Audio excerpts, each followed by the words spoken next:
2 రోజుల పాటు నిద్ర లేదని చెప్పి తూర్పుగోదావరి జిల్లా గోపాలపురం నియోజకవర్గంలో వరద కారణంగా ఇబ్బందులు ఎదుర్కొంటున్న ప్రజలను ఎమ్మెల్యే మద్దిపాటి వెంకటరాజు పరామర్శించారు. పెద్దాపురం గ్రామంలో 5 అడుగుల మేర నీరు చేరినట్లు గుర్తించారు. బాధితులకు ఆహారం, నీరు, వైద్యం అందించాలని అధికారులకు ఆదేశించారు. పారిశుద్ధ్య పనులను పూర్తిగా చేయాలని సూచించారు. ప్రభుత్వం ప్రజల పక్కన ఉందని, ఎవరూ నిరాశ చెందవద్దని ఎమ్మెల్యే భరోసా ఇచ్చారు. ప్రజల రక్షణే తమ ప్రధాన కర్తవ్యమని స్పష్టం చేశారు. అందరికీ నమస్కారం.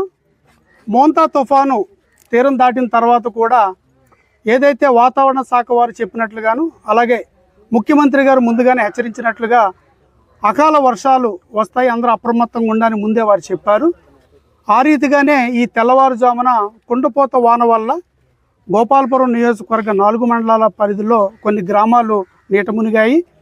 అయితే గతంలో కూడా తీసుకున్న కొన్ని చర్యల వల్ల, చంద్రబాబు నాయుడు గారు అభివృద్ధిలో భాగంగా ఇచ్చిన కొన్ని నిధుల వల్ల, దేవరపల్లి వరకు చేసిన అభివృద్ధి పనుల వల్ల అత్యధిక వర్షపాతం అక్కడ పడ్డప్పటికీ ఆ టౌన్లో ఎలాంటి ముంపు లేకుండా కాపాడుకోగలిగాం. అయినప్పటికీ ఇంకా అభివృద్ధి శరవేగంగా కొనసాగుతూనే ఉంది.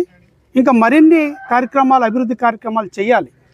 ఈ తరుణంలో గతంలో పరిపాలించిన పాలకులు ఈ యొక్క నీటిపారుదల శాఖను కానీ, డ్రైనేజీ వ్యవస్థను కానీ, ఈ యొక్క పిల్ల కాలువలు కానీ, అలా విధంగా డ్రైనేజీలు కానీ, ఇలా పంట కాలువలు కావచ్చు, పూడికి తీతలు తీగిపోవడం, అదంతా పూర్తిగా పెరిగిపోవడం వలన ఈ రోజున ఇలా అకాల వర్షం, కుండపోత వాన వచ్చినప్పుడు ఇలాంటి ప్రకృతి విపత్తి సందర్భంలో చాలా ఇళ్ళు నీట మునిగిపోయినాయి. అవన్నీ పరిశీలించాం. ఉదయం నుంచి కూడా 4 మండలాలు తిరుగుతూ ఎక్కడెక్కడైతే ఈ వర్షం తాకిడికి నీట మునిగిన ఇళ్ళని పరిశీలిస్తున్నాం.